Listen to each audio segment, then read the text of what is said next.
Assalamualaikum warahmatullahi wabarakatuh. Kembali lagi bersama saya, Mira Nur Fajrianti, dengan NPM 212151059 dari kelas 2021B, Prodi Pendidikan Matematika, Fakultas Keguruan dan Ilmu Pendidikan Universitas Siliwangi. Pada video kali ini saya akan memberikan sedikit penjelasan mengenai struktur ilmu pengetahuan. Video ini dibuat untuk memenuhi salah satu tugas mata kuliah filsafat dan sejarah matematika dengan dosen pengampu yaitu Pak Dedi Nurjamil, DRS MPD.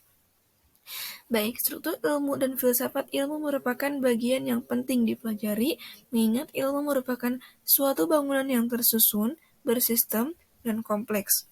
Nah, struktur ilmu pengetahuan ini yaitu merupakan suatu kumpulan pengetahuan sistematik yang terdiri dari komponen-komponen yang saling berkaitan atau dikoordinasikan agar dapat menjadi teoritis atau memberikan penjelasan termaksud.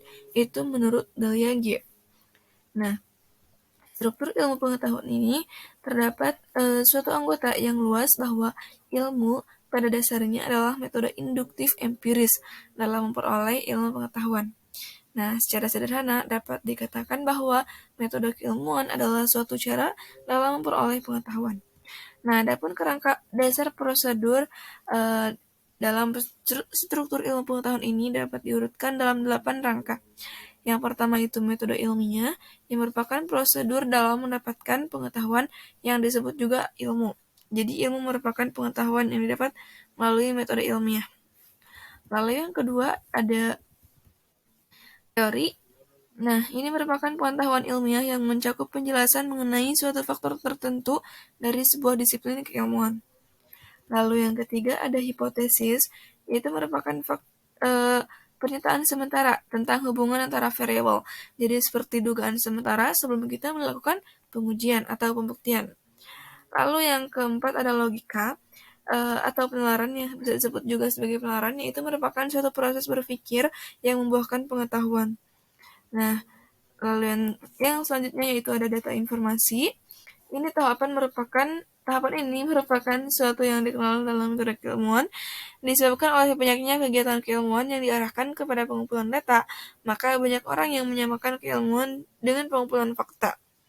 Nah, hasil observasi ini kemudian dituangkan dalam bentuk pernyataan-pernyataan. Nah, lalu selanjutnya yaitu pembuktian. Nah, ini tadi kan sudah ada ya hipotesisnya.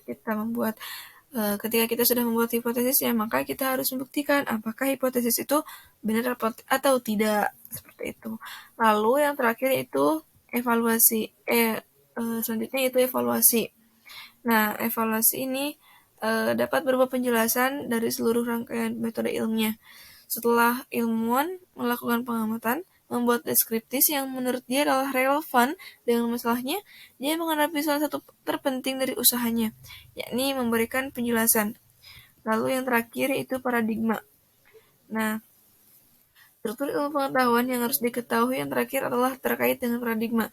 Secara umum, pengertian paradigma adalah seperangkat keyakinan atau dasar yang menuntut seseorang dalam bertindak dalam kehidupan sehari-hari. Nah, adapun struktur pengetahuan ilmiah atau ilmu pengetahuan mencakup objek yang sebenarnya, bentuk pernyataan, ragam proposisi, lalu ciri pokok. Nah, mungkin hanya itu saja yang dapat saya sampaikan.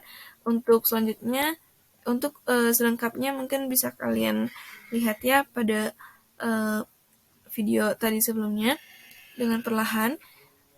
Semoga bermanfaat. Terima kasih atas perhatiannya. Mohon maaf atas segala kekurangannya. Wassalamualaikum warahmatullahi wabarakatuh. See you next time pada video selanjutnya.